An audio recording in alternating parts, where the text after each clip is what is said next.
Capítulo 9, donde se concluye y da fin a la estupenda batalla que el gallardo vizcaíno y el valiente manchego tuvieron.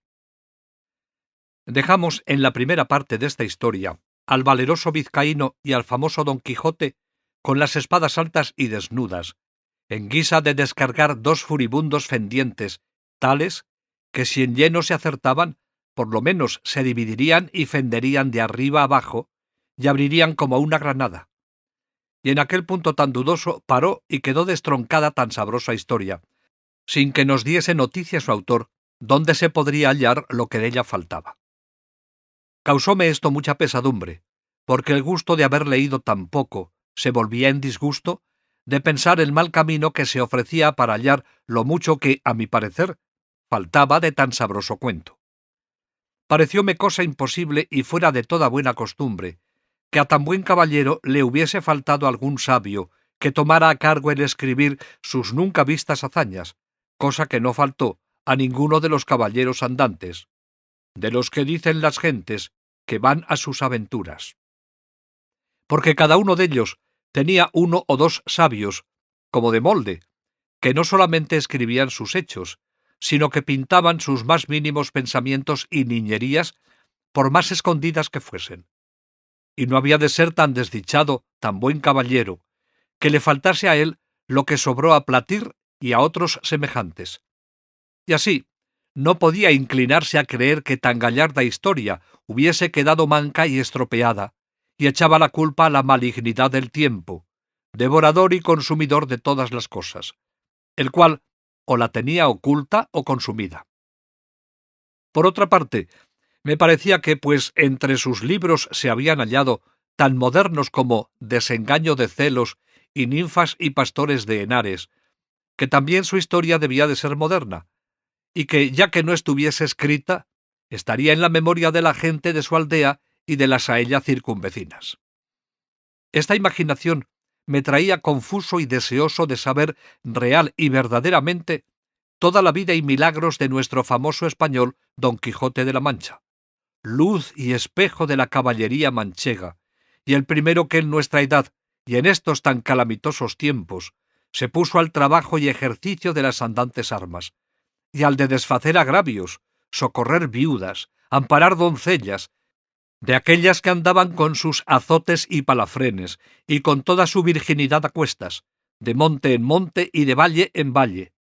que si no era que algún follón o algún villano de hacha y capellina o algún descomunal gigante las forzaba, doncella hubo en los pasados tiempos que al cabo de 80 años, que en todos ellos no durmió un día debajo de tejado, se fue tan entera a la sepultura como la madre que la había parido. Digo, pues, que por estos y otros muchos respetos es digno nuestro gallardo Quijote de continuas y memorables alabanzas, y aun a mí no se me deben negar, por el trabajo y diligencia que puse en buscar el fin de esta agradable historia. Aunque bien sé que si el cielo, el caso y la fortuna no me ayudaran, el mundo quedara falto y sin el pasatiempo y gusto que bien casi 2 horas podrá tener el que con atención la leyere. Pasó, pues, el hallarla de esta manera. Estando yo un día en el Alcaná de Toledo, llegó un muchacho a vender unos cartapacios y papeles viejos a un sedero. Y como yo soy aficionado a leer, aunque sean los papeles rotos de las calles, llevado de esta mi natural inclinación,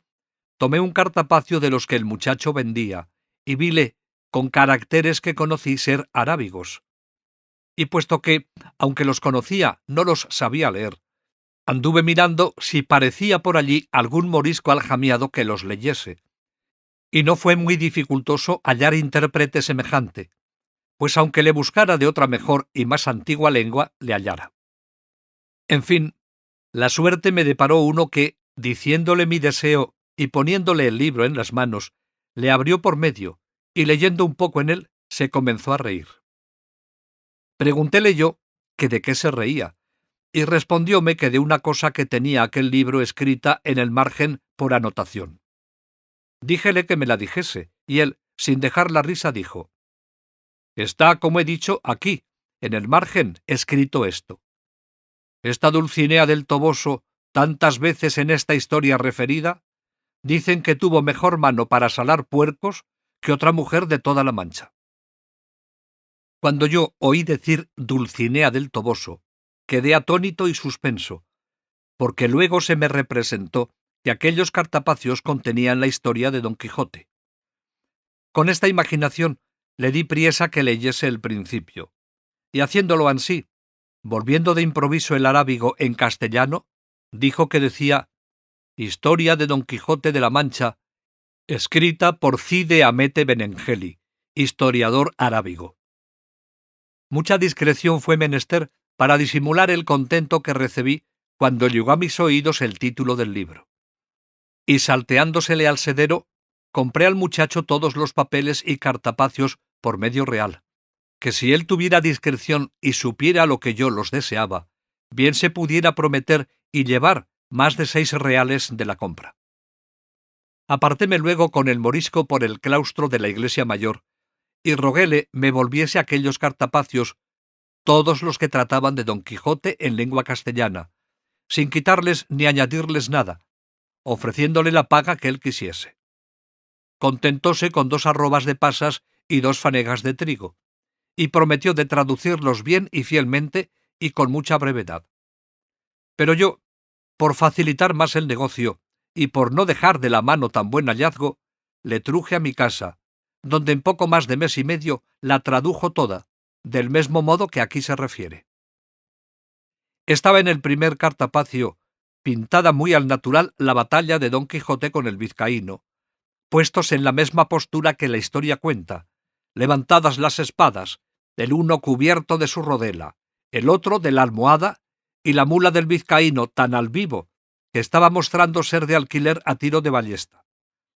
Tenía a los pies escrito el vizcaíno un título que decía Don Sancho de Azpeitia, que sin duda debía de ser su nombre, y a los pies de Rocinante estaba otro que decía Don Quijote. Estaba Rocinante maravillosamente pintado, tan largo y tendido, tan atenuado y flaco, con tanto espinazo, tan ético confirmado, que mostraba bien al descubierto con cuánta advertencia y propiedad se le había puesto el nombre de Rocinante. Junto a él estaba Sancho Panza, que tenía del cabestro su asno, a los pies del cual estaba otro rétulo que decía Sancho Zancas,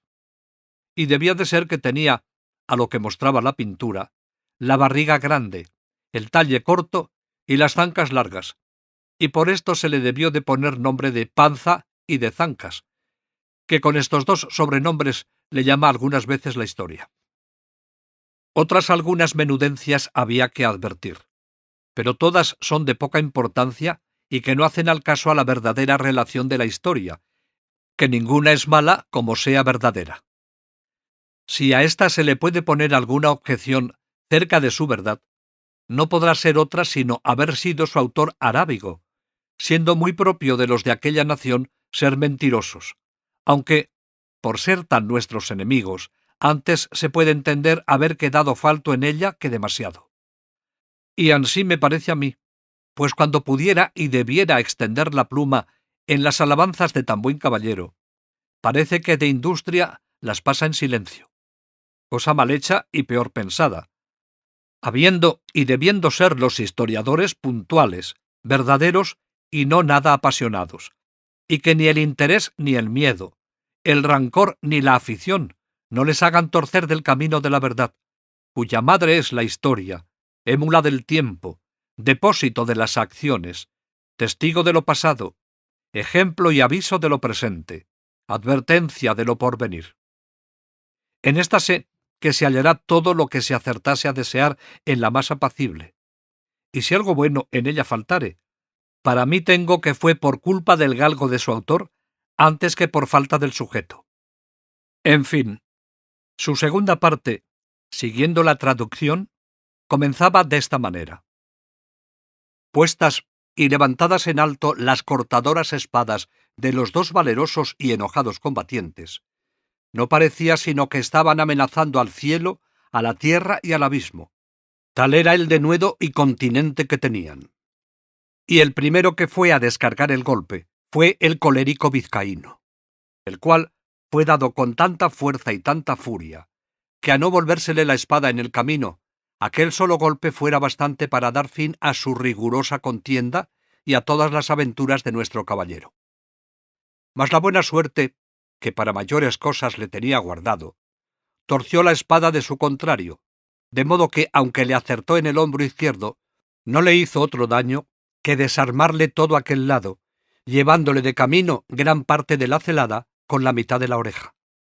Que todo ello, con espantosa ruina, vino al suelo, dejándole muy maltrecho. Válame Dios, ¿y quién será aquel que buenamente pueda contar ahora la rabia que entró en el corazón de nuestro manchego, viéndose parar de aquella manera? No se diga más, sino que fue de manera que se alzó de nuevo en los estribos, y apretando más la espada en las dos manos, con tal furia descargó sobre el vizcaíno, acertándole de lleno sobre la almohada y sobre la cabeza, que sin ser parte tan buena defensa, como si cayera sobre él una montaña, comenzó a echar sangre por las narices y por la boca y por los oídos,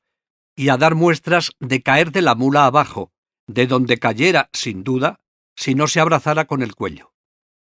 Pero con todo eso, sacó los pies de los estribos, y luego soltó los brazos, y la mula, espantada del terrible golpe, dio a correr por el campo, y a pocos corcovos dio con su dueño en tierra. Estábaselo con mucho sosiego mirando don Quijote, y como lo vio caer, saltó de su caballo y con mucha ligereza se llegó a él, y poniéndole la punta de la espada en los ojos, le dijo que se rindiese, si no, que le cortaría la cabeza. Estaba el vizcaíno tan turbado que no podía responder palabra, y él lo pasara mal, según estaba ciego don Quijote, si las señoras del coche, que hasta entonces con gran desmayo habían mirado la pendencia, no fueran a donde estaba y le pidieran con mucho encarecimiento, les hiciese tan gran merced y favor de perdonar la vida a aquel su escudero. A lo cual don Quijote respondió con mucho entono y gravedad: «Por cierto, fermosas señoras, yo soy muy contento de hacer lo que me pedís, mas ha de ser con una condición y concierto, y es que este caballero me ha de prometer de ir al lugar del Toboso y presentarse de mi parte ante la sin par doña Dulcinea, para que ella haga de él lo que más fuere de su voluntad». Las temerosas y desconsoladas señoras, sin entrar en cuenta de lo que don Quijote pedía y sin preguntar quién Dulcinea fuese, le prometieron que el escudero haría todo aquello que de su parte le fuese mandado. «Pues en fe de esa palabra, yo no le haré más daño, puesto que me lo tenía bien merecido»,